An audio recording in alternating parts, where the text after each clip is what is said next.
Tenim un voluntari que està així darrere, una plaça així darrere, als presos de Mauthausen, del camp de concentració de Mauthausen, i tenim un involuntari que mostra una de les pitjors peces de la història del segle XX, que tenim una tomba d'un criminal nazi que va portar un camp de concentració a Croàcia, que és Luburic. Ixa tomba està des de 1976. Tenim el problema, en quant a les institucions supramunicipals, que les dos lleis que han hagut de memòria democràtica no emparen el tema de la guerra mundial. Es limiten i estan expressament fetes per a la guerra civil. No, sí que n'hi ha, sí que tenim represaliats al poble de Carcaixent, que han estat, de fet crec que som el segon poble de la comarca que més afusellats tingué després de guerra, després d'Alzira, comparant que som la meitat, crec que tenim 3 o 4 menys.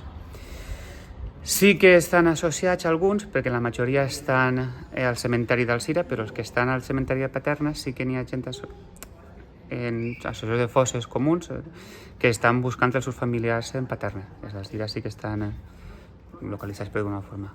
Se feien actes abans per a recordar els fets. Des del 22 no s'ha fet cap. La tomba de Luburic sí que s'ha fet un lloc de peregrinació no oficial, sí que fan quedades, sempre, o no sempre, però moltes vegades n'hi ha flors que algú deixa, i sí que després de la tasca que intentarem fer o que començarem per a retirar-ho d'aquest joc de privilegi del cementiri de Carcaixent, sí que aparegueren pintats darrere el cementeri de Luburic no se toca. Sí que n'hi ha associacions al poble, sí que n'hi ha agrupacions de gent que sí que estan més preocupades, sobretot en tema de les pintades i en tema de recuperar la memòria històrica. Sí que existeix, sí que és veritat que és més públic, menys notori, però més públic que les altres associacions. Per exemple, pintades en tenim moltíssimes, sí que és més notori quan algú deixa flors en la tomba de Luburic que quan algú escriu un article d'opinió o escriu algo de memòria històrica referència a la part represaliada.